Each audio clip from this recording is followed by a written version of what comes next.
আওয়ামী লীগের রাজনৈতিক কার্যক্রম নিষিদ্ধ হলেও দেশে বিদেশে তৎপর রয়েছেন দেশটির নেতাকর্মীরা।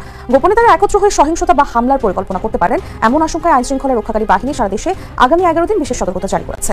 এই আওয়ামী লীগ যদি আবার বাংলাদেশে ফিরে আসে, ভয়ঙ্কর রূপে ফিরবে। এইবার যে ভুল করছে, মিস্টেক, সামনে কিন্তু আর ভুল করবে না, কারণ ভুল থেকে শিক্ষা নেবে তারা।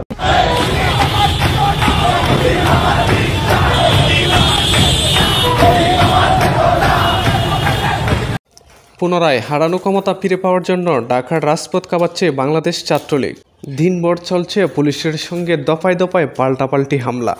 এমতা অবস্থায় বাংলাদেশের বিভিন্ন কূটনৈতিক রাজনৈতিক বিশ্লেষকরা মনে করেন খুব শীঘ্রই পুনরায় ক্ষমতায় ফিরতে চলেছেন বাংলাদেশ আওয়ামী লীগ।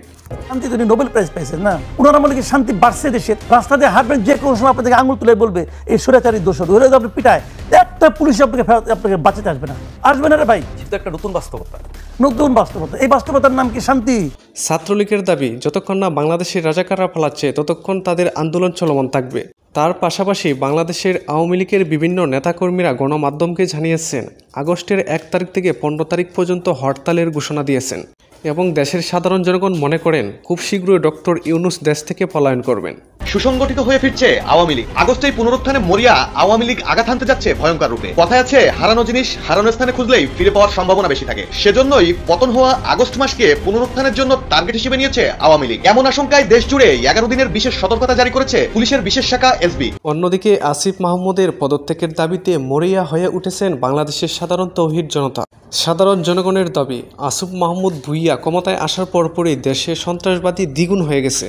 এমনকি চারিদিকে শুধু লুটপাট, ছাদাবাজি, সন্ত্রাসী।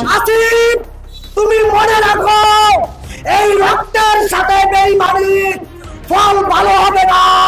আসিফ মাহমুদের পদত্যাগের দাবিতে ঢাকার রাজপথ জনগণের ঢল বয়ে এনেছে।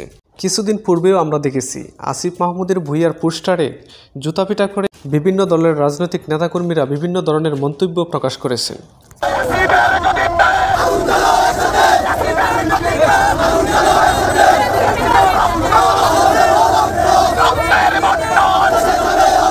আমি রাহুল, আপনারা দেখছেন RS নিউজ।